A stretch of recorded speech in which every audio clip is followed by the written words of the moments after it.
Salve, salve, juventude, firmeza total. Então, estamos aqui para continuar falando um pouco mais sobre o equilíbrio químico. E hoje a gente vai falar sobre equilíbrio em reações que envolvem íons. Então, o chamado equilíbrio iônico. Então, ele vai ser o equilíbrio proveniente de íons em uma solução. Quando você dissolve ácidos e bases em água, eles vão sofrer ionização, né? Se for um ácido, né, que é uma substância covalente, então apesar de ser covalente, a água vai conseguir fazer uma cisão heterolítica ali na ligação, promovendo a formação de íons, né? Então, o elemento que se liga ao hidrogênio ali no ácido, que é geralmente um oxigênio ou um halogênio, vai acabar ganhando o elétron do hidrogênio, ficando com carga negativa, e o hidrogênio vai ficar com carga positiva, né? Assim ocorre o processo de ionização dos ácidos, né?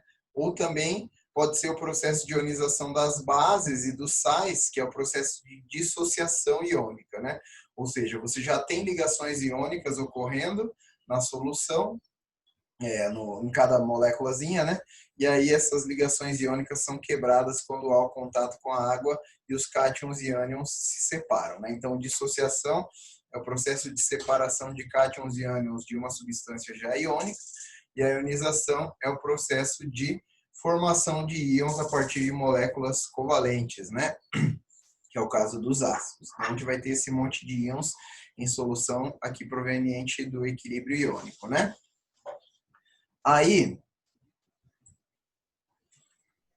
a gente vai relembrar as definições de ácido e de base para vários cientistas. Então, o primeiro cara que definiu que era um ácido e uma base foi o Svante Arrhenius, né? Então, ele definiu ali como ácidos, né, as substâncias que em meio aquoso liberam o íon H+. Beleza? Então, por exemplo, aqui a gente tem lá o HCl, né? Quando o HCl entra em contato com a água, ele vai sofrer ionização, então ele vai liberar o íon H+. Então, separou H+ do Cl-. Beleza? Aí, lembrando que quando a substância se apresenta na forma iônica, ela se apresenta dissolvida em água. Beleza? Quando ela se apresenta na sua forma molecular, aí ela não está dissolvida em água. No caso aqui, o HCl é gasoso, né?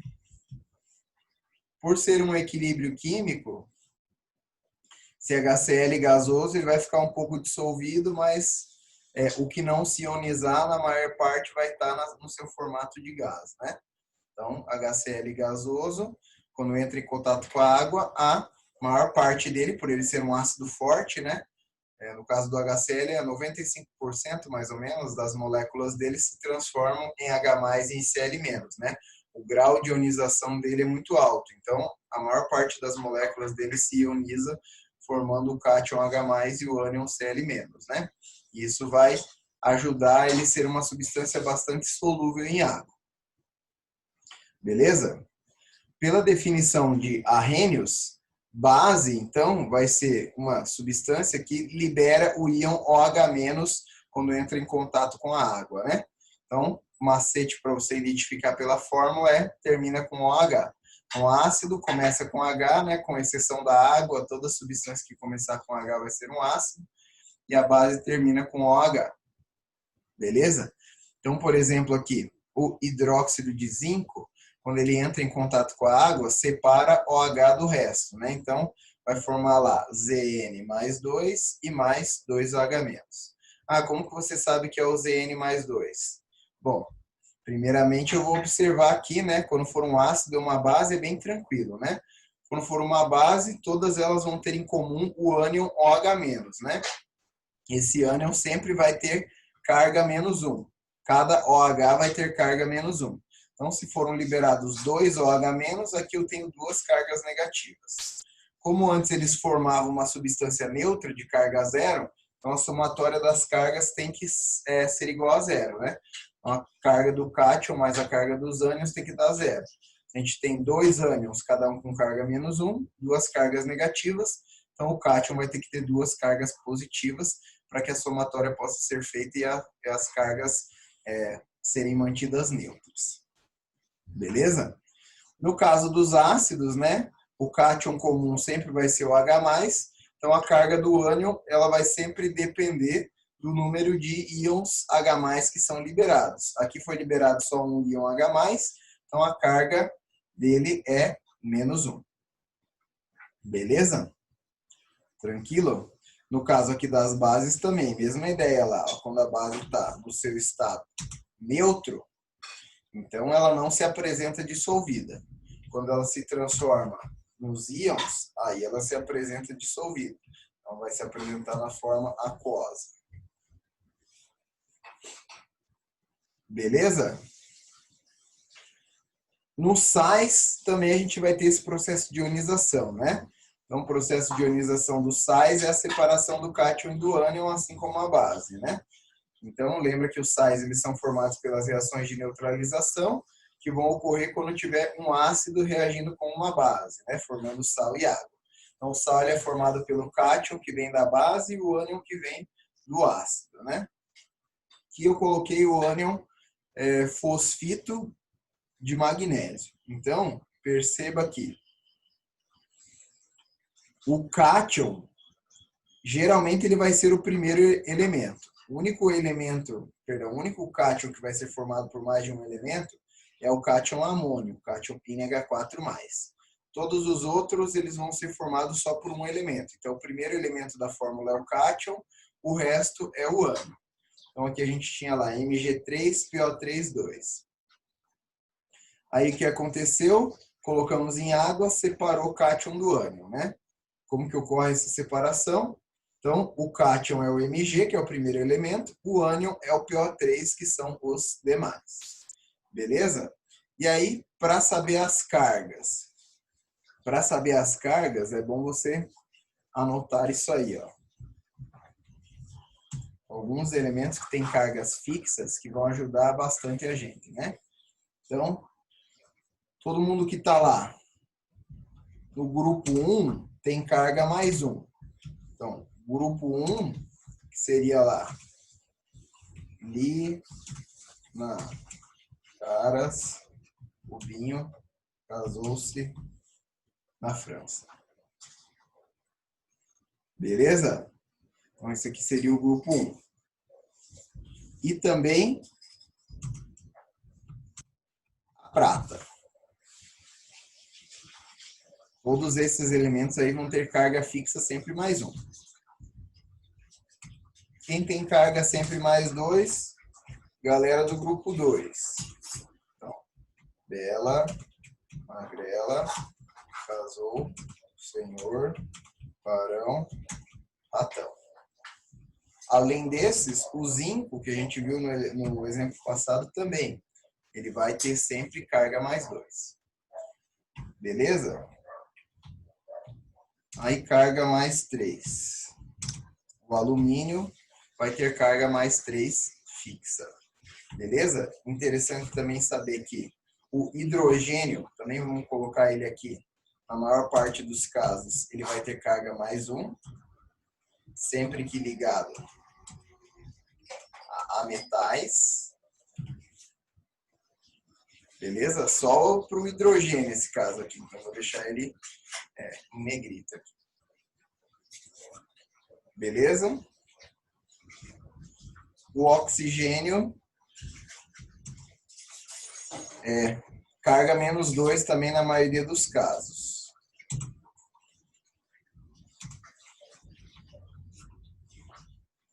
Oxigênio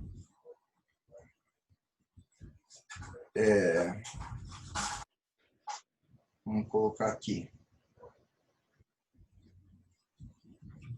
É quando não for peróxido ou superóxido.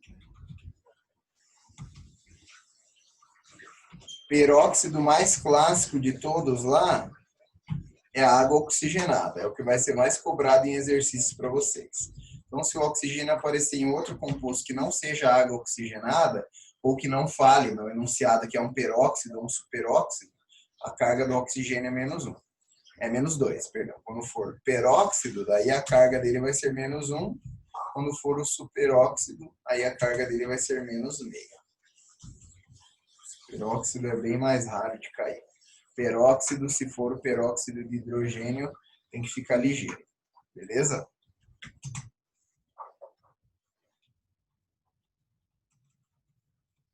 Que é a água oxigenada. Beleza? Então é interessante a gente saber isso para na hora de fazer as ionizações ali, a partir da carga do cátion ou a partir da carga de um ânion, que você saiba, você consegue determinar o outro, né? Por exemplo, aqui a gente tinha MgPO3,2. Então eu sei que o Mg tem carga fixa.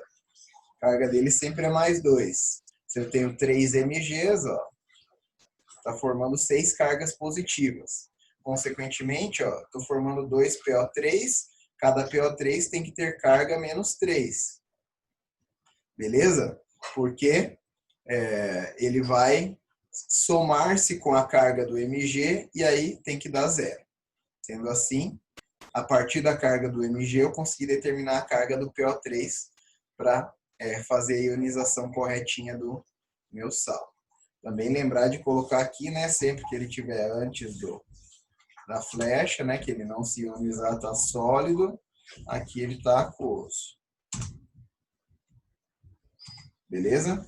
Então, quanto mais para a direita esse equilíbrio estiver deslocado, maior vai ser a ionização do composto, tanto ácido, quanto base, quanto sal. Beleza? E maior vai ser a solubilidade dele também. Então, essa é a definição de Arrhenius, que é a que a gente mais vê durante todo o estudo de química, mas tem outras definições também. Dois cientistas, o Bronsted e o Lowry, eles criaram uma teoria que se chama teoria protônica ou do par conjugado. Então, eles definiram, para abranger mais elementos ou mais substâncias, como ácidos e bases, do que a teoria de Arrhenius abrangia, eles resolveram utilizar como critério para determinar se uma substância é ácida ou básica, observar na reação se a espécie doou H+, ou recebeu H+. Então, você vai olhar, obviamente, né, a reação vai ter que ter hidrogênio, né? O hidrogênio vai ter que estar saindo de um composto químico e indo para o outro, né? E a gente vai ver quem perdeu o hidrogênio é classificado como ácido, quem ganhou o hidrogênio é classificado como base. Beleza? Aí é o seguinte, esses hidrogênios H+, aí, eles também são conhecidos como prótons. Beleza? Porque se você lembrar lá da composição do isótopo de hidrogênio mais encontrado na natureza, ele só possui um próton e um elétron. Beleza? E aí, se esse hidrogênio perde o único elétron que ele tem, então ele passa a ser só um próton. Por isso, o H+ também é chamado de próton, beleza? Então, ácido, espécie que doa próton, próton no caso é o H+, né? E a base, espécie que recebe próton, que é o H+, numa reação química. Por exemplo, aqui então, ó, o HCl reagindo com a água, virando e desvirando H3O+, e Cl-. Beleza? Então, olha o que aconteceu aqui, ó. O HCl doou o seu H+ para a água, que acabou se transformando em H3O+. Beleza? Então, a gente vai olhar aqui no sentido direto da reação, da esquerda para a direita, o HCl doa H+ para a água. Se o HCl doa H+ para a água, então ele se comporta como um ácido. Se a água recebe o H+ do HCl, então ela está se comportando como uma base. Beleza? Já no sentido inverso, ó.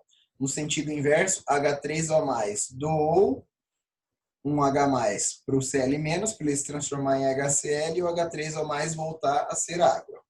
Beleza? Então, no sentido inverso, ó, H3O+ doa H+ para o Cl-, que recebe, né? Então, H3O+ vai ser classificado como ácido e o Cl- vai ser classificado como base.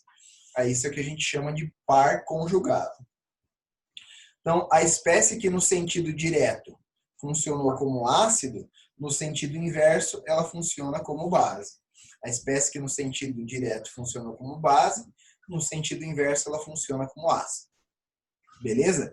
Esses são os pares conjugados, né? Então, par que em um sentido da reação é um ácido, no outro sentido ele é uma base. Beleza? Quanto mais forte for um ácido, né, mais fraca vai ser a sua base conjugada. Então, o HCl ele vai ter tendência, né, por ser um ácido forte, de doar muito facilmente os íons H+. Se ele é um ácido forte, consequentemente, o Cl- é uma base fraca. Beleza? Já a água, ela é uma base fraca. Ela vai tender, na maioria dos casos, a ficar aqui na sua forma neutra, forma de H2O. Mas nessa reação aqui, ela está recebendo o H+, né, se transformando em H3O+. Então, se a água é uma base fraca, o ácido H3O+, consequentemente, ele vai ser um ácido forte, né? Que é a espécie química H+, também pode ser representada pelo H3O+, mais para frente a gente vai detalhar melhor isso aí quando estudar as constantes de equilíbrio para os ácidos e para as bases. Beleza? Então, quanto mais forte for o ácido, mais fraca é a sua base conjugada, quanto mais forte for a sua base conjugada, mais fraco vai ser o seu ácido, né? Mesma coisa aqui, ó. Amônia reagindo com a água, virando amônio e OH-. Lembra que a amônia é NH3, amônio é o NH4+. Então aqui, a água está doando H+ para a amônia, que está recebendo e está virando NH4+. Beleza? A água está doando, então está virando OH-. Né? Então, o H+, o próton, ele está saindo da água e indo para amônio. Então, no sentido direto da reação, a água está doando H+, funcionando como um ácido, e a amônia está recebendo H+, funcionando como uma base. No sentido inverso, aí, o amônio está doando H+ para a hidroxila, para que ela vire água novamente, e o amônio se transforme em amônio. Então, o H+ está saindo do amônio e indo para a hidroxila. Então, o amônio funciona como ácido, a hidroxila como base. Beleza? Tranquilo? Da mesma maneira, se a espécie é uma base forte, o ácido conjugado dela vai ser fraco. Se a espécie é um ácido forte, a base conjugada dela vai ser fraca. Beleza? Então, teoria de Bronsted é só olhar da onde que está saindo o H+ e para onde que ele está indo para você ter a certeza de quem é o ácido e quem é a base. Quem perdeu o H+ é o ácido, quem ganhou o H+ é a base. Teoria de Lewis. Então, a teoria de Lewis ela é um pouco mais complexa e conseguiu abranger um pouco mais compostos ainda na classificação de ácido e base, né? Então, é classificada como ácidos, espécies químicas que recebem par de elétrons, e base, espécie química que doa par de elétrons. Beleza? Se for uma reação que envolva cátion e ânion, pode ter certeza que o cátion sempre vai ser um ácido de Lewis e o ânion sempre vai ser uma base de Lewis. Beleza? Mesma reação ali que a gente estava analisando no slide passado. Amônia e água virando amônio e hidroxila. Então, perceba que o nitrogênio da amônia aqui, ele tem um parzinho de elétrons disponível para doar, né? Por isso ele vai doar esse par de elétrons. Se ele vai doar esse par de elétrons, ele vai se comportar como uma base, né? Porque o H ele vai acabar perdendo o seu único elétron, né?